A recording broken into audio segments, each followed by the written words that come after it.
بسم اللہ الرحمن الرحیم۔ السلام علیکم۔ حضرت سلمان فارسی رضی اللہ عنہ کا قبول اسلام سے پہلے کا نام مابا تھا۔ والد کا نام بزخشان تھا جو فارس کے نواحی بستی جئی کا سردار تھا۔ بزخشان دربار ایران میں بڑا اثر و رسوخ رکھتا تھا۔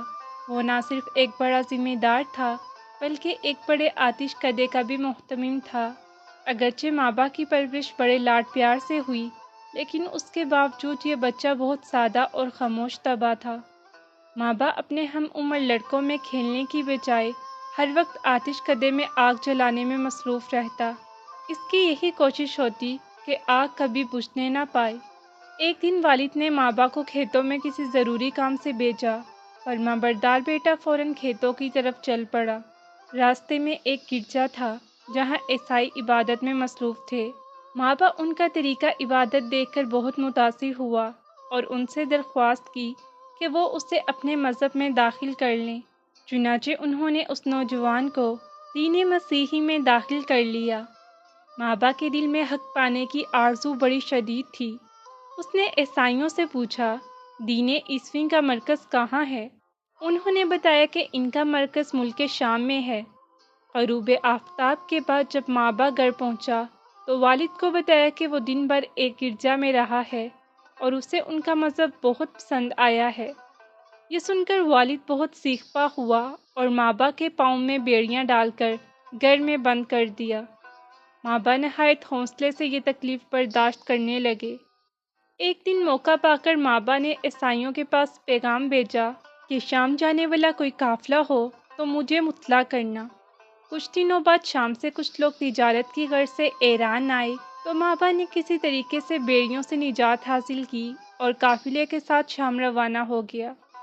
شام پہنچ کر مابا نے لوگوں سے وہاں کے سب سے بڑے مذہبی رہنما کا پتہ دریافت کیا اور اس کی خدمت میں پہنچ کر درخواست کی کہ مجھے اپنے دین کی تعلیمات سے سرفراز فرمائیں۔ وہ عیسائیوں کا لارڈ بیشپ، پادریوں کا سردار تھا۔ اس نے درخواست قبول کرتے ہوئے مابا کو اپنے پاس رہنے کی اجازت دے دی۔ وہ پادری ایک ریاکار شخص تھا، ظاہری زندگی میں نہایت زاہد اور اندرون خانہ عیش و عشرت کا دل دادا اور مال جمع کرنے کا شوقین تھا۔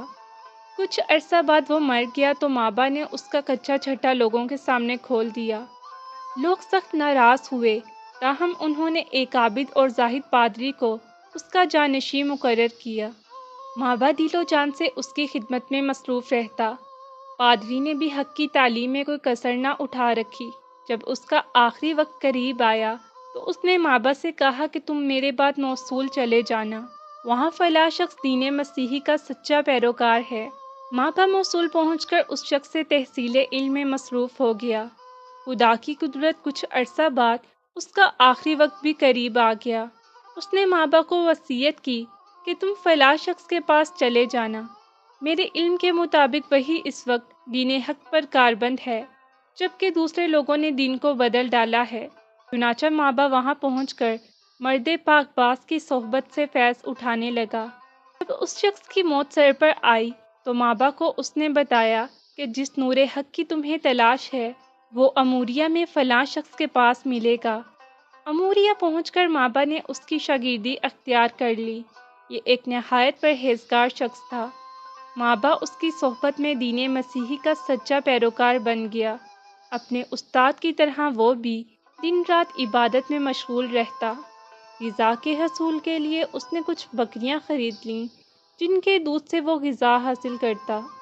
جب اموریہ کے اس لارڈ بیشپ کا آخری وقت قریب آیا تو اس نے مابا کو بلا کر کہا، اے حق کے متلاشی، اس وقت ساری دنیا کفر و شرک میں غرق ہے۔ دنیا میں مجھے کوئی ایسا شخص نظر نہیں آتا جس کے پاس تجھے بھیجوں۔ البتہ اس نبی آخر الزماں کے ظہور کا وقت قریب ہے جو دین حنیف کو زندہ کرے گا۔ وہ عرب میں اس زمین کی طرف ہجرت کرے گا جس پر کھجور کے درختوں کی کثرت ہوگی۔ اس کے دونوں شانوں کے درمیان مہر نبوت ہوگی۔ وہ ہدیہ قبول کرے گا اور صدقے کو اپنے لیے حرام سمجھے گا۔ اگر تم اس پاک نبی صلی اللہ علیہ وآلہ وسلم کا زمانہ پاؤ تو اس کی خدمت میں حاضر ہونا۔ مابا اس شخص کے کفن دفن سے فارغ ہو کر ہر وقت اس جستجو میں رہنے لگا کہ کسی طرح عرب کی سرزمین پر پہنچا جائے۔ آخر ایک دن اس کی دلی مراد پوری ہوئی۔ قبیلہ بنو کلب کا ایک قافلہ اموریہ سے گزرا۔ مابا نے ان سے درخواست کی کہ اس کے مال مویشی اپنا قبضہ میں لے لو اور اسے ساتھ لے چلو۔ قافلے والے رضامند ہو گئے۔ جب قافلہ وادی القرہ میں پہنچا تو ان کی نیت بدل گئی اور انہوں نے مابا کو غلام بنا کر ایک یہودی کے پاس بیچ دیا۔ ایک دن اس یہودی کا رشتہ دار ملنے آیا جو یثرب یعنی مدینہ کا رہنے والا تھا۔ اسے ایک غلام کی ضرورت تھی۔ یہودی نے مابا کو اس کے ہاتھوں فروخت کر دیا۔ یثرب پہنچ کر مابا نے جب کھجوروں کے جھنڈ دیکھے تو اسے یقین ہو گیا کہ یہ وہی علاقہ ہے جس کا ذکر اس راہب نے کیا تھا اور جہاں نبی آخر الزماں صلی اللہ علیہ وآلہ وسلم ہجرت کر کے تشریف لائیں گے۔ آخر وہ ساعت بھی آ گئی جس کا مابا کو انتظار تھا۔ ایک دن اسے پتہ چلا کہ کوبا میں ایک شخص آیا ہے جو اپنے آپ کو نبی کہتا ہے۔ مابا نے فوراً وہاں جانا چاہا لیکن مالک نے اجازت نہ دی۔ کچھ دنوں بعد جب موقع ملا تو مابا کھانے کی کچھ چیزیں خرید کر بارگاہ رسالت میں پہنچا اور عرض کی، اے خدا کے برگزیدہ بندے، یہ چند اشیاء میں نے صدقہ کے لیے رکھی تھیں۔ آپ اور آپ کے ساتھی ہجرت کر کے آئے ہیں، آپ غریب الوطن ہیں، لہٰذا انہیں قبول فرمائیے۔ نبی اکرم صلی اللہ علیہ وآلہ وسلم نے یہ چیزیں لے کر اپنے اصحاب میں تقسیم کر دیں لیکن خود اس میں سے نہ لیا۔ مابا نے دل میں کہا کہ ایک نشانی تو پوری ہوئی کہ آپ صلی اللہ علیہ وآلہ وسلم صدقہ خود استعمال نہیں کرتے۔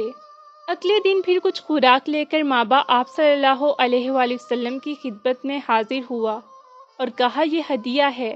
نبی صلی اللہ علیہ وآلہ وسلم نے اس کا کچھ حصہ خود نوش فرمایا اور باقی صحابہ رضی اللہ عنہما میں تقسیم کر دیا۔ مابا کو یقین ہو گیا کہ یہی نبی آخر الزماں صلی اللہ علیہ وآلہ وسلم ہیں، تاہم ابھی وہ مہر نبوت کو دیکھنے کا متمنی تھا۔